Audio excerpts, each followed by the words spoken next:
Assalamualaikum warahmatullahi wabarakatuh sahabat. Kembali lagi. Hari ini di kajian online kita bersama Habib Muhammad Al-Habsyi. Selamat menyaksikan. Kebetulan tema kami di sini di sore hari ini adalah tentang permasalahan jodoh. Jadi jodoh itu kan banyak yang bertanya-tanya.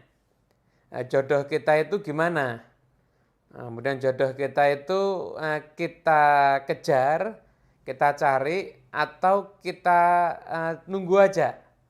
Tentang jodoh itu kan banyak yang bingung masalah jodoh itu gimana. Nah, bahkan kadang-kadang ada yang bertanya, ini sekarang jodoh saya lagi ngapain begitu.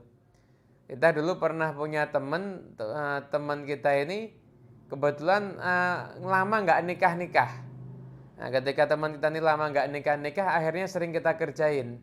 Nah, kita sering bilang sama dia, jangan-jangan jodohmu sudah mati mungkin. Jadi kamunya masih hidup, jodohnya sudah mati. Nah, jadi jodoh itu sebenarnya sama kayak masa depan kita, misteri. Maka masa depan kita itu satu hal yang misteri. Namun syariat agama Islam Allah Subhanahu wa taala memang menciptakan manusia itu berpasang-pasangan, berjodoh-jodoh. Dikatakan dalam surat Ar-Rum ayat 21, wa min ayatihi an khalaqalakum min anfusikum azwajan litaskunu ilaiha wa ja'ala bainakum mawaddata wa rahmah ila akhiril ayat. Dan di antara tanda kekuasaan Allah, ada Allah Subhanahu wa taala menciptakan bagi di dalam diri kalian dengan sesama jenis kalian itu ada pasangan-pasangan. Pasangan laki dan perempuan akhirnya disahkan menjadi suami istri. Tentunya setelah melalui proses ya, setelah melalui proses. Kenapa ada pasangan itu? Litas kunu ilaiha, agar kalian mendapatkan ketenangan dan ada mawaddah dan ada rahmah di antara kalian. Nah, mawaddah itu adalah kalimat ekspresi cinta yang lebih sering dengan urusan fisik. Tapi kalau rahmah itu dengan hati. Ada lagi yang mengatakan mawaddah itu akan ada ketika pertama kali suami istri ini mengenal. Nah, pertama kali orang itu menikah, maka orientasinya lebih banyak ke fisiknya. Namun setelah berkumpul sekian lama, saling memahami, saling mencintai, maka yang ada adalah rahmah, bentuk cinta yang ada di dalam hati. Nah, jadi intinya manusia ini diciptakan berpasangan. Nah, ketika ada orang yang pasangan itu cocok, maka dinamakan jodoh, begitu. Ketika ada orang berpasangan dan akhirnya menikah dan terus nggak cocok, waliyadzubillah min dzalik, maka dinamakan tidak jodoh. Nah, jodoh pun juga macam-macam. Ada yang jodoh nanti sampai di surga nanti, insya Allah. Jadi di dunia berumah tangga suami istri, nanti sampai di surga pun juga suami istri. Insya Allah rata-rata semuanya begitu, insya Allah. Mudah-mudahan termasuk kita semuanya, insya Allah. Namun ada yang jodoh hanya selama di dunia. Nanti di akhirat misalkan sudah nggak berjodoh lagi. Nah, tentunya kita semuanya pengen ketika kita punya jodoh, punya pasangan, itu jadi jodoh kita. Jadi orang yang cocok sama kita, yang nyambung sama kita. Kemudian setelah itu kita ya sehidup semati.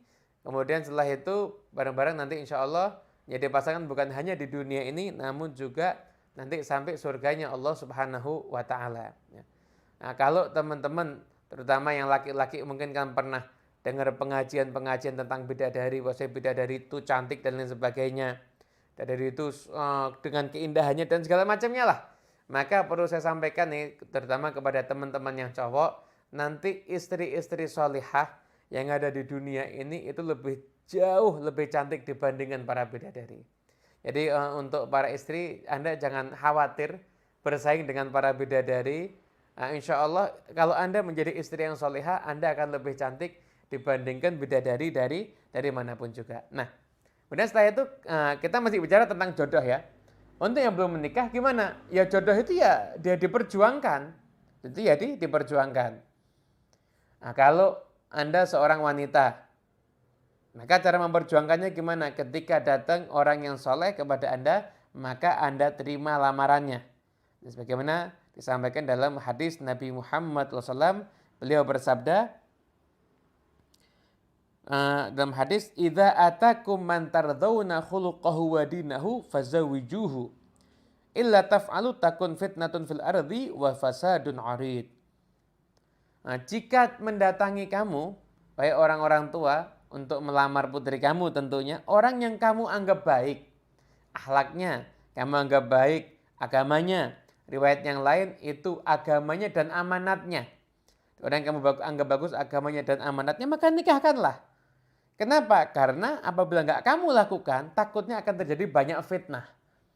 Nah, kalau misalkan kamu nunggu orang tua dari perempuan ini nunggu orang yang kaya untuk nikahin putrinya, bukan orang yang baik, atau untuk yang cewek-cewek itu misalkan nunggu cowok yang kaya, yang mapan untuk menikah dengan dirinya, bukan cowok yang baik, maka yang terjadi banyak akan ada perawan-perawan tua nanti. Kenapa? Karena sibuk mencari yang 100% sesuai dengan selera dan akhirnya itu nggak pernah ada. Jadi Anda kalau mau cari pasangan 100% sesuai dengan selera Anda, itu nggak pernah ada sama sekali. Yang ada udah 70% aja sesuai dengan selera, itu sudah cukup bagus. Lah begitulah urusan jodoh pun juga sama. Untuk yang perempuan perjuangkan jodoh Anda. Dengan cara apa? Dengan cara kalau datang orang yang baik, Anda selidiki. Agamanya bagus, amanatnya bagus, bismillah. Nah, semoga insya Allah jadi imam yang baik dalam kehidupan Anda. Anda sudah menyelidiki tapi Anda masih ragu. Anda masih ragu, ini cocok sama saya apa enggak ya? Anda masih maju mundur. Maka langkah berikutnya adalah laksanakan sholat istikharah. Nah, Nabi Muhammad SAW mengajarkan sholat istikharah seperti mengajarkan surat dalam Al-Quran. Apa sih sholat istikharah itu? Sholat istikharah itu adalah sholat yang kita lakukan ketika kita dalam keadaan bimbang. Untuk maju atau mundur, untuk mengambil satu keputusan, iya atau tidak, berangkat atau enggak berangkat. Anda dalam keadaan bingung, ragu, maka yang Anda lakukan adalah sholat istikharah. Caranya, Nabi Muhammad SAW mengajarkan sholat sunnah 2 rakaat seperti biasa, kemudian baca doa istikharah. Doa istikharah panjang, Anda bisa lihat banyak di buku-buku panduan sholat itu banyak. Tapi kalau Anda pengen doa yang dengan bahasa Anda, dengan bahasa yang mudah, boleh juga. Ada doa, ya Rabb, ya Allah, kalau memang ini perkara yang terbaik bagiku, maka mudahkanlah. Tapi kalau perkara ini perkara yang enggak baik bagiku, maka jauhkanlah ya Allah dan pilihkan kepadaku yang terbaik. Nah, kalau sudah sholat istikharah, nanti macam-macam. Misalnya kadang-kadang Anda dapat kemantapan hati. Kadang-kadang juga Anda mungkin ada mimpi-mimpi yang mimpi itu berupa petunjuk. Lah itu cara memperjuangkan jodoh. Utamanya bagi yang perempuan. Karena perempuan, sekalipun perempuan itu kalau ngelamar boleh. Nah, syariat itu tidak mencela perempuan yang ngelamar. Dulu pernah Nabi Muhammad SAW itu dilamar sama perempuan, pernah. Ketika itu sampai-sampai ada yang menganggap bingung, kok perempuan kok nggak malu ya dia melamar seorang laki-laki. Tak sahabat, justru itu perempuan yang hebat. Nah, karena dia melihat kesolehan yang ada pada diri Nabi Muhammad, maka dia ingin menjadi pasangannya. Justru itu adalah perempuan yang benar. Jadi perempuan ngelamar nggak apa-apa. Jadi tidak menyalahi syariat, tentunya sesuai dengan adab-adab di daerah masing-masing.